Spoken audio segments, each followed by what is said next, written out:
성도 여러분 평안하셨어요? 한사랑교회 황성수 목사입니다. 우리가 신앙의 기본기에 대한 이야기를 함께 나누고 있습니다. 기본이 잘못되면 열심히 하면 할수록 빗나가는 인생이 될 수 있죠. 그래서 기본기는 단순하지만 반복적으로 가꾸야만 합니다. 마치 피아노나 바이올린의 혀는 중간중간 조율을 해야 아름다운 음악을 연주할 수 있는 것처럼 신앙의 기본기는 중간중간 점검하고 조율해야 자기 열심으로 교회를 파괴하는 일들을 하지 않게 됩니다. 사실 교회에서 가장 위험한 사람은 신앙이 없는 사람이 아니라 신앙이 잘못된 사람이거든요. 그래서 기본기는 아무리 강조해도 지나침이 없습니다. 오늘은 신앙의 기본기 세 번째, 섬김에 대한 말씀을 나누려고 합니다. 짠 맛을 잃어버린 소금이 아무데도 쓸데없는 것처럼 섬김을 잃어버린 신앙은 이 세상에서는 쓸데가 없습니다. 우리는 섬기러 이 땅에 오신 예수님을 따르는 사람들이고요. 그 예수님처럼 섬기는 일을 하는 것이 우리의 사명입니다. 그런데 왜 예수님은 주님이시고 또 왕이시면서도 섬김을 받으려 하시지 않고 섬기러 이 세상에 오셨을까요?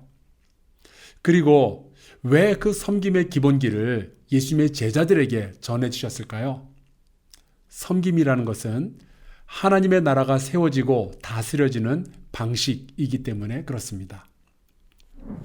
마가복음 10장 45절에 예수께서 이런 말씀을 하셨습니다. 인자가 온 것은 섬김을 받으려 함이 아니라 도리어 섬기려 하고 자기 목숨을 많은 사람의 대속물로 주려 함이니라. 예수님의 사명은 섬기는 것이었습니다. 그리고 그 섬김의 정점에 자기 목숨을 많은 사람의 대속물로 주는 것이 있습니다. 그리고 주님은 교회를 세우시면서 주님께서 하시던 일을 그대로 교회에게 옮겨주신 거예요. 우리는 힘 있는 자가 힘 없는 자를 지배하는 세상에서 살고 있고 그것에 매우 익숙해져 있습니다. 제가 오클라호마에서 살고 있을 때 저희 이웃에 미스터 그레이라는 분이 살고 있었습니다. 이분은 보험회사 직원이자 지역 고등학교의 미식축구 코치였고 취미로는 사냥을 하던 분입니다. 이분은 제가 새벽기도만 다녀오면 꼭 사냥개 2마리를 데리고 동네 산책을 하는 습관을 가지고 있었습니다. 그런데 산책을 하면서 그냥 걷는 법이 없었습니다. 한 10m 정도 가면은 개를 향해서 정지, 앉아, 일어서, 왼쪽으로, 오른쪽으로, 물론 영어로 그렇게 개에게 명령을 내리면서 같이 시간을 보내는 거죠. 어느 날 이분이 저에게 사냥개를 훈련시키는 법에 대해서 이야기를 해주었습니다. 목사님, 개를 훈련시킬 때는요, 절대로 누가 주인인지를 잊어서는 안 됩니다. 누가 주인이고 누가 반려동물인지 주인도 개도 깨달아야만 합니다. 늘 주인은 여기서 자세를 높여야 되고 개는 저기서 납작 엎드려 있도록 해야 한다는 거죠. 개가 밥 달라고 낑낑거릴 때 밥을 주면 절대로 안 된답니다. 그러면은 개는 자기가 주인인 줄로 착각하기 시작한대요. 밥을 먹고 싶으면 낑낑거리면 되는 거구나. 그러면은 저 종놈이 내게 밥을 주겠지. 주인은 아무 때나 밥을 놓고 와서 먹으라고 명령하는 거지 개가 달라고 할 때 주는 것이 아니라는 거예요. 개가 산책하고 싶다고 문을 긁고 그럴 때 산책하고 싶은가 보다 그러면서 산책을 시켜주면 개는 자기가 주인인 줄로 착각을 하게 된답니다. 산책을 하고 싶으면은 방문을 긁고 그러면 저 종놈이 와서 문 열어주고 그렇게 착각을 하도록 만들면은 절대로 안 된답니다. 그런데 불행히도 우리는 개를 훈련시키는 사람처럼 살고 싶어 합니다. 더 많은 사람들이 나를 섬기도록 만들고 싶어 하죠. 하지만 강한 힘을 가지고 소유하고 압박하고 지배하는 것은 예수님께서 원하시는 삶의 방식이 아니었습니다. 그렇다면 우리 예수님은 어떻게 하나님의 나라를 이 땅에 만드시고 우리의 왕이 되시는 것일까요? 요한복음 13장에 그 방식이 등장합니다. 예수님께서 하나님의 나라를 만드시고 다스리는 것은 가진 자의 지배가 아니고 섬김을 통한 것이었습니다. 예수께서 공생애를 마치시고 십자가에 달리시기 전에 제자들과 함께 식사를 하시다가 놀라운 사실을 깨닫게 됩니다. 예수님은 아버지께서 모든 것을 자기 손에 맡기신 것을 아시게 된 거예요. 한 인터넷 매체에서 40억짜리 복권에 당첨되면 무엇을 하고 싶은가 하는 질문을 던졌는데요. 주부들의 대답이 뭐였습니다. 대부분 다들 착해서 부모님과 형제들을 위해서 쓰겠다든지 혹은 집을 새로 장만하고 차를 한 대 멋진 것을 뽑겠다든지 하는 이야기를 했습니다. 그런데 재미있는 사실은 몇몇 아주머니들은 복권에 당첨된 것을 남편에게는 비밀로 하겠다는 이야기를 써놓은 거예요. 그 이유는 자기 남편도 복권을 산 것은 자랑해놓고 번호 맞춰볼 때는 몰래 혼자서 하더라는 거죠. 여러분 같으면 뭘 하시겠어요? 예수님은 하나님의 나라를 위해서 땅을 사거나 성을 지은 것도 아니고 그 나라를 지키기 위해서 군대를 모집한 것도 아닙니다. 예수님은 모든 것을 다 가졌다라는 것을 느끼신 후에 조용히 자리에서 일어나 겉옷을 벗고 수건을 허리에 두르시죠. 그리고는 대야에 물을 떠서 제자들의 발을 씻기 시작하십니다. 모든 것을 다 가지신 예수님은 그 권력으로 지배를 시작하신 것이 아니라 섬김을 시작하십니다. 그게 하나님 나라의 혁명이었습니다. 세상에서는 없는 자가 섬기고 가진 자는 다스리죠. 예수님은 모든 것을 가지게 되었을 때 작은 사람들을 섬기는 세상을 시작하시는 거예요. 심지어 예수님을 배신하는 가룟 유다까지 포함해서 말이죠. 인류가 처음으로 보는 상황이었습니다. 아마 제자들이 많이 당황했을 거예요. 아니나 다를까 베드로는 그 상황을 이해하지 못했습니다. 그저 처음 보는 일이라 베드로도 당황해서 예수님 이러시면 안 됩니다 라는 말밖에 하지를 못하죠. 그때 예수께서 말씀하십니다. 내가 하는 것을 네가 지금은 알지 못하나 이후에는 알리라. 2000년이 지난 지금 여러분은 이 상황을 이해하실 수 있나요? 가진 자가 먼저 섬기는 세상을 이해하실 수 있나요? 그것이 하나님의 나라입니다.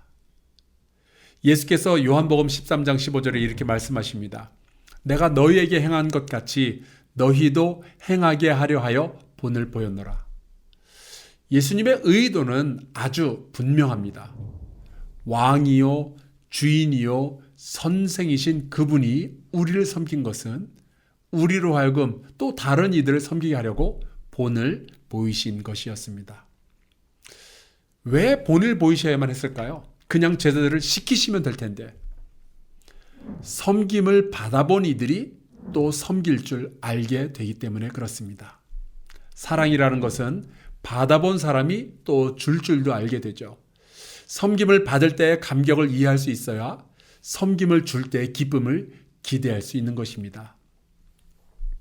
여러분이 지금 이 자리에 살고 있는 것은 누군가가 여러분을 먼저 섬겨주었기 때문입니다. 모든 것을 가지신 예수님은 그 일 이후에 십자가에 달려서 우리를 위해서 그 생명을 포기하시죠. 모든 것을 가지신 분께서 모든 것을 포기하시면서 우리에게 남겨주신 것은 섬김의 본이었습니다. 그러면 예수님은 무엇을 기대하신 것일까요? 바로 섬김의 연쇄 반응입니다. 섬김을 받은 자가 또다시 다른 사람을 섬기는 거룩한 연쇄 반응입니다.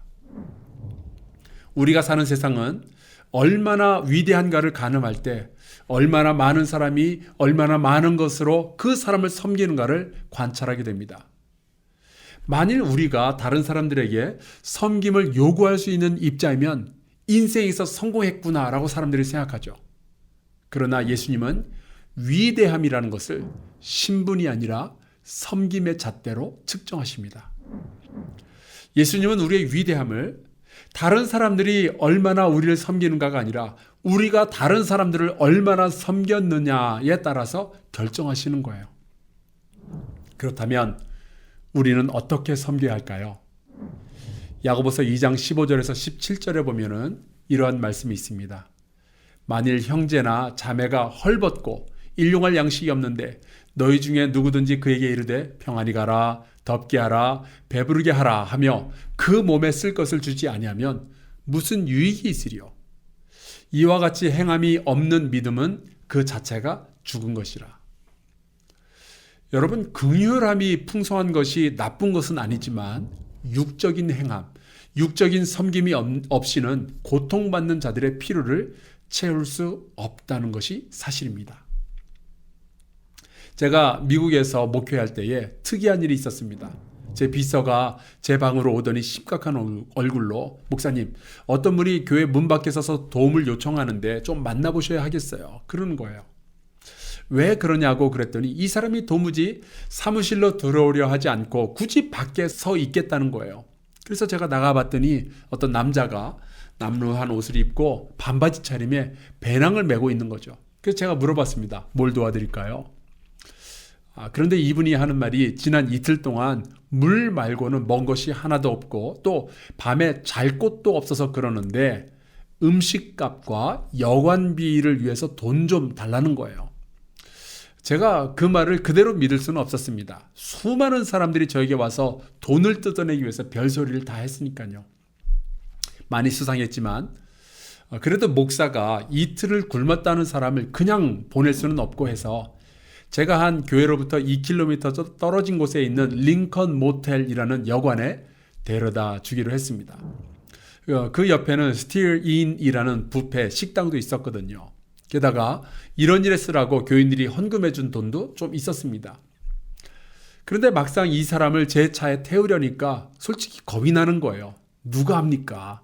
거지를 가장한 강도일지 아니면은 괜히 돈 뜯어내려는 사기꾼일지도 모르고 갑자기 뒤에서 총을 들이대면서 제 차를 빼앗아서 달아날지도 모르고 그래서 솔직히 제 비서 보고 당신이 갔다 오라고 그러고 싶었지만 그때 제 비서가 30대 초반 여성이라 저도 남자로서의 자존심이 있지 차마 그 말을 하지 못하고 제가 직접 데려다 주기로 했습니다.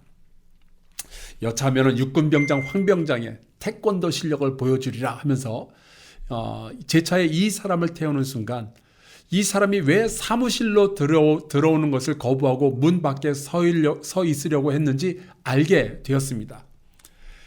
이 사람의 몸에서 나는 냄새가요, 양파 썩는 냄새가 나는 거예요. 그렇다고 갑자기 창문을 내리면 이 사람이 기분 나빠할까봐 그러지도 못하고 제가 그 냄새를 다 마시면서 꾹 참고 그냥 갔습니다. 그리고 식당에다 내려주고 음식값과 숙박료를 지불한 뒤에 빠이빠이 하고 도망치듯이 그냥 떠나온 거예요. 그런데 그날 밤에 괜히 그 사람 생각이 났습니다. 왜냐하면 제가 그 사람을 섬기기는 섬겼지만 기쁨으로 정성을 다해서 사랑을 품어서 그렇게 섬기지를 못한 것이 너무 아쉬운 거예요. 또 미안하고. 그러면서 잠을 자지 못하고 이런저런 생각을 하는데 주님께서 저에게 이런 마음을 주시더라고요. 적어도 너와 너의 교회는 그 사람이 필요로 하는 음식과 잠자리를 주지 않았느냐 하는 거죠. 사실 저는 그 사람을 사랑하는 마음으로 긍휼히 여김을 가지고 그 사람을 위해서 기도만 해줄 수도 있었습니다. 하지만 그 사람이 정말로 필요했던 것은 긍휼히 여기는 마음만이 아니라 음식과 잠잘 장소였습니다. 그것을 제공해 주는 것, 물질적인 것이지만 그것이 정말로 필요했던 거예요. 예전에 세계 월드비전의 회장이었던 리처드 스턴트가 한 말이 있죠. 우리가 가져야 할 질문은 예수께서 언제 다시 오실 것인가가 아니라 왜 예수님은 이 세상을 떠나셨는가입니다. 가난한 자들은 항상 너희와 함께 있다고 말씀하신 그분은 왜 이 세상을 떠나셨을까요? 우리 보고 도우라는 거죠. 가난한 자들을 불쌍하다 하시면서 제자들을 바라보시던 그 눈빛을 제자들이 눈치채지 못할 리가 없죠. 예수님은 제자들이 그 가난한 자들을 섬기기를 원하셨습니다. 그렇게 예수님은 섬김의 사역에 제자들을 초대하신 것입니다. 히브리서 13장 16절에 보면 그런 나눔을 통하여 섬기는 것이 또한 하나님을 기쁘시게 하는 제사라는 말씀이 있습니다. 오직 선을 행함과 서로 나누어 주기를 잊지 말라. 하나님은 이 같은 제사를 기뻐하시느니라. 우리가 가진 재물과 시간과 재능을 나누어 주는 것은 하나님의 마음을 기쁘게 하는 예배가 되는 것이죠. 다음에는 네 번째 신앙의 기본기, 배움에 대한 이야기를 가지고 여러분을 만나도록 하겠습니다. 그럼 다음 시간까지 주님 안에서 평안하시기를 바랍니다. 고맙습니다.